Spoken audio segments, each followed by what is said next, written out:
নমস্কার বন্ধুরা, আপনারা দেখছেন ঘোরাপড়া চ্যানেলের নতুন একটি উপস্থাপন। সঙ্গে রয়েছি আমি প্রভাত। দক্ষিণেশ্বরের মা ভবতারিণীর মন্দিরের কথা তো আমরা সবাই জানি, কিন্তু দক্ষিণ 24 পরগনাতেও আছে একটি দক্ষিণেশ্বর মন্দির। জানেন কি সেটা? আজকে আপনাদের দেখাবো একটি সুন্দর জায়গা, মানে আবার একটি নতুন তীর্থক্ষেত্র। আমরা আজকে আপনাদের দেখাবো ধপধপি থেকে বা বারুইপুর থেকে খুব সহজে আসা যায় এমন একটি তীর্থ। এই তীর্থ গোটা পশ্চিমবঙ্গ সহ বিশেষ করে দক্ষিণবঙ্গের বিভিন্ন অঞ্চলে বেশ প্রসিদ্ধ। সুন্দরবন তথা দক্ষিণ 24 পরগনার একটি লোকদেবতা হলেন এই বাবা দক্ষিণ রায়।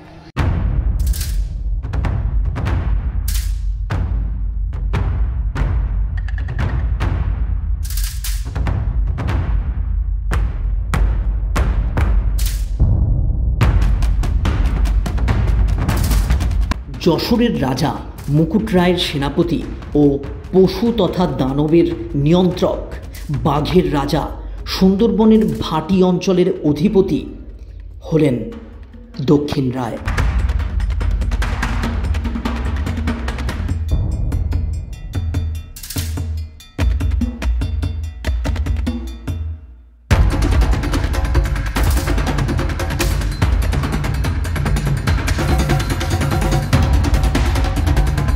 চন্দ্রবদন চন্দ্রকায়, সার্তল বাহন দক্ষিণ রায়, ঢাল তরোয়াল টাঙ্গি হস্তে দক্ষিণ রায় নমস্তুতে।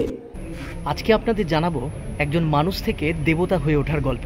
পশ্চিমবঙ্গের দক্ষিণ 24 পরগনা জেলা ছাড়াও হাওড়া, হুগলি প্রভৃতি অঞ্চল তথা ওপার বাংলার যশোর, খুলনা, নোয়াখালী জেলাতেও দেখা পাওয়া যায় বাবা দক্ষিণ রায়ের।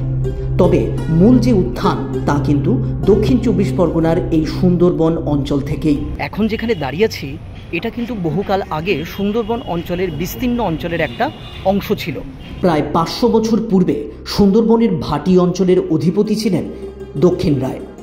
বনবিবি ও পীর বরখাগাজীর সাথে দক্ষিণ রায় বিরোধের কথা সুন্দরবনের লোকসংস্কৃতি তথা পালা গানের অংশ।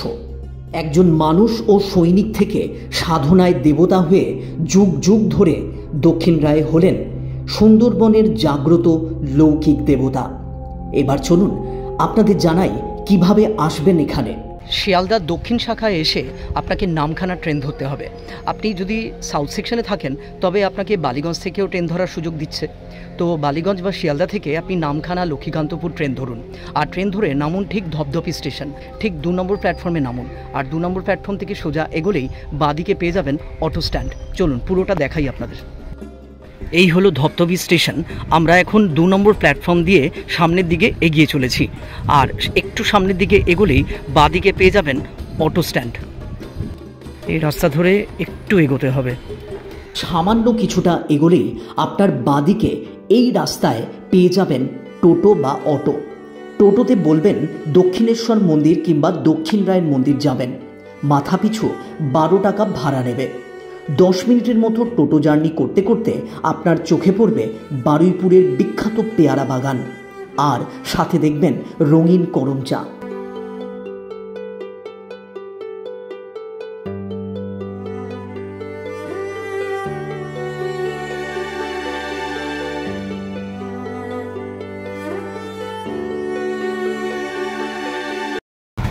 অটো বা টোটো আপনাকে ঠিক এই ধপধপি হাই স্কুলের সামনে নামাবে, আর স্কুলের ঠিক বিপরীত দিকে হচ্ছে মন্দির। মানব সভ্যতার বিকাশের ফলে সুন্দরবনের জঙ্গল ছোট হয়েছে, বিকশিত হয়েছে নগরায়ন। পর্যটন বিকশিত হয়নি ঠিকই, কিন্তু সুন্দরবনের লাগোয়া ধপধপিতে প্রতি শনিবার ও মঙ্গলবার দলে দলে ছুটে আসেন বহু দূর দূরান্ত থেকে অগণিত মানুষ বাবা দক্ষিণ রায়ের মাহাত্ম্যের জন্য পুজো দিতে ও মানত করতে। প্রাচীন বাংলার শিকড় সন্ধান করলে বহু লৌকিক দেবদেবীর সন্ধান পাওয়া যাবে, যার মধ্যে অন্যতম হলেন শার্দুলদের দেবতা দক্ষিণ রায়। এই দেবতাকে নিয়ে নানান মতামতের পাশাপাশি রয়েছে নানান কিংবদন্তি।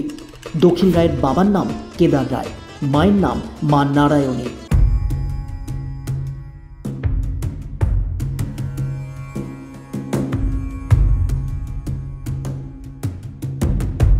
এই লৌকিক দেবতাকে কেন দক্ষিণের রাজা বা দক্ষিণ রায় বলা হয় তার যুক্তিসঙ্গত কারণ পাওয়া যায় না।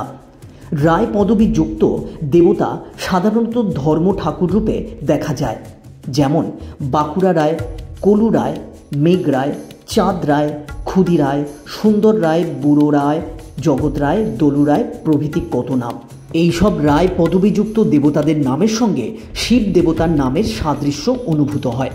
এই বিচারে দক্ষিণ রায়ের সঙ্গে ধর্ম ঠাকুর বা শিবের অভিন্নতা প্রকাশ পায়। ভিডিওটা একটু পজ করে বাবা দক্ষিণ রায়ের মন্দিরের পুজোর নির্ঘণ্ট ও অন্যান্য প্রয়োজনীয় তথ্য দেখে নিতে পারেন। নিত্য পুজো ছাড়াও প্রতি শনি ও মঙ্গলবার বিশেষ পুজো। দক্ষিণ রায়ের আবির্ভাব তিথি হিসেবে প্রতি বছর 1 মাঘ জাতাল উৎসব পালিত হয়। ওই দিন রাত্রি 2:30 থেকে পুজোর আয়োজন শুরু হয়। কথিত আছে রাজপুরের জমিদার মদন রায়চৌধুরীর মায়ের ইচ্ছেতেই এই থানের সংস্কার ও পূজাচার শুরু হয়। অতীতে এই অঞ্চলটি ছিল জঙ্গলাকীর্ণ ও সুন্দরবনের অংশ। এখান থেকেই সুন্দরবনে প্রবেশের একটা পথ ছিল। তখন এই স্থানের নাম ছিল ভাতারমারির জঙ্গল। পরে এই নামের পরিবর্তন ঘটে ভিকতারা এবং বর্তমান ধপধপি নাম হয়। ধপধপি গ্রামে দক্ষিণ রায়ের যে মূর্তি প্রত্যক্ষ করা যায় এটি হলো একজন হিন্দু সেনাপতির বেশ। দেবতার হাতে বন্দুক, কোমরে তরবার, পায়ে নাগরা জুতো, প্রায় হাঁটু পর্যন্ত মোজা, গায়ে বর্ম আকৃতির নীল জ্যাকেট, আটোসাটো কাপড় পরা। দেবতা হাঁটু মুড়ে বেদির ওপর বসে আছেন। দীর্ঘ ও বিশাল দুটি চোখ দূরে কাউকে নিরীক্ষণ করছে। চোখ দিয়ে যেন ক্রোধাগ্নি ঠিকরে বের হচ্ছে। দেবতার সামনে একটি ত্রিশূল পোতা আছে। একজোড়া খড়ম, তুলাদণ্ডের ন্যায় ঝোলানো ঝাড়ি, একটি চামর, পাথরের পদচিহ্ন, শিবলিঙ্গ, দামোদর, গণেশ, শক্তি প্রভৃতি মূর্তি আছে। দক্ষিণ রায়কে ধুতি পরিয়ে পুজো করা হয়। উদ্ভব পণ্ডিত এই থানের প্রথম স্থায়ী সেবায়িত ছিলেন। তিনি নদিয়ার হরিণঘাটার নিকট নৌপালা গ্রামের মানুষ। স্থানীয় সামাজিক সমস্যার কোনো এক গ্লানি মাথায় নিয়ে পালিয়ে সূর্যপুর শ্মশানে মরা পোড়ানোর কাজ করতেন। এখান থেকে জমিদারদের আহ্বানে এই থানের সেবার দায়িত্ব গ্রহণ করেন। সে কারণে তাকে মুড়ি পোড়া ব্রাহ্মণ বলা হতো। তারই বংশধরেরা বর্তমানে মন্দিরের সেবার দায়িত্ব পালন করেন। এই মন্দিরে পালা করে বিভিন্ন সেবার দায়িত্ব পালন করে থাকেন এখনকার সেবায়িতরা। বাবা দক্ষিণ রায়ের গর্ভগৃহ আর গর্ভগৃহের সামনে এখন আমি দাঁড়িয়ে রয়েছি নাট মন্দিরে। এই নাট মন্দিরে টোটাল 14টি পিলার রয়েছে, আর পিলারের মাঝখানে জীবনের সুন্দর সুন্দর বাণী উৎকীর্ণ করা রয়েছে। এই বাণীগুলি সত্যিই কার্যকরী। বর্তমানে যেখানে দক্ষিণ রায়ের মন্দির, এর পশ্চিম দিকে দেবতার আসল থান। অতীতে এখানে একটি বড় পাথরের টুকরো দক্ষিণ রায় নামে পুজো করা হতো। এখনও সেটি পূজিত হয় এবং জাতাল পুজোর দিন প্রথমেই এই থানে দক্ষিণ রায়ের পুজো করার পর মূল মন্দিরে পূজানুষ্ঠান হয়। কথিত আছে মহলকারীগণ এই পাথরকে পুজো দিয়ে জঙ্গলে কাঠ মধু সংগ্রহে প্রবেশ করতেন। তারা দেবতার নিকট লাড্ডু, কাঁকড়া, মদ, মাংস, শোল মাছ পোড়া ইত্যাদি দিয়ে পুজো দিতেন। বর্তমানে এই রীতি কিছুটা পরিবর্তিত হলেও আমিষ পুজো বহাল আছে, তবে তা জাতাল পুজোর দিন। দক্ষিণ রায়ের মন্দিরের পাশেই এই নবনির্মিত শিব মন্দিরটি বেশ সুন্দর। বহু দূর দূরান্ত থেকে বহু মুমূর্ষ রোগী প্যারালাইসিস, বাতের ব্যথা ইত্যাদি নিয়ে বাবার থানে উপস্থিত হয় এবং এখান থেকে তেল নিয়ে গিয়ে তারা মালিশ করেন এবং তারপরে তারা বাবার নাম করে সুস্থ জীবন যাপন করেন। স্থানীয় সূত্রে জানা গেল এই গাছটি হলো সেই মহৌষধি তৈরির একটি উপাদান। কথায় আছে বিশ্বাসে মেলায় বস্তু, তর্কে বহুদূর। অতএব আমাদের কাছে বিশ্বাসটাই হলো প্রধান। যেমন আমরা বিশ্বাস করি আমাদের চ্যানেলের ভিডিওগুলি আপনাদের ভালো লাগছে। যারা ইতিমধ্যে দক্ষিণ রায়ের মন্দির দর্শন করেছেন তাদের কাছে তো অবশ্যই ভালো লাগছে ভিডিওটা। আমাদের চ্যানেলের নতুন দর্শক হলে আপনাদের কাছে অনুরোধ, চ্যানেলটিকে সাবস্ক্রাইব করে পাশে থাকবেন আর এইভাবেই আমাদের শুভেচ্ছা ও আশীর্বাদ করবেন, যাতে আমরা এই ধরনের ভিডিও আপনাদের উপহার দিতে পারি। আর অবশ্যই ভিডিওটি ভালো লাগলে চ্যানেলটিকে সাবস্ক্রাইব করার পাশাপাশি লাইক, কমেন্ট ও শেয়ার করবেন। কেমন লাগলো বন্ধুরা আজকে দক্ষিণ 24 পরগনার দক্ষিণের অধিপতি সুন্দরবন অঞ্চলের লৌকিক দেবতা দক্ষিণ রায়ের এই তথ্যচিত্র? আশা করি ভালো লেগেছে।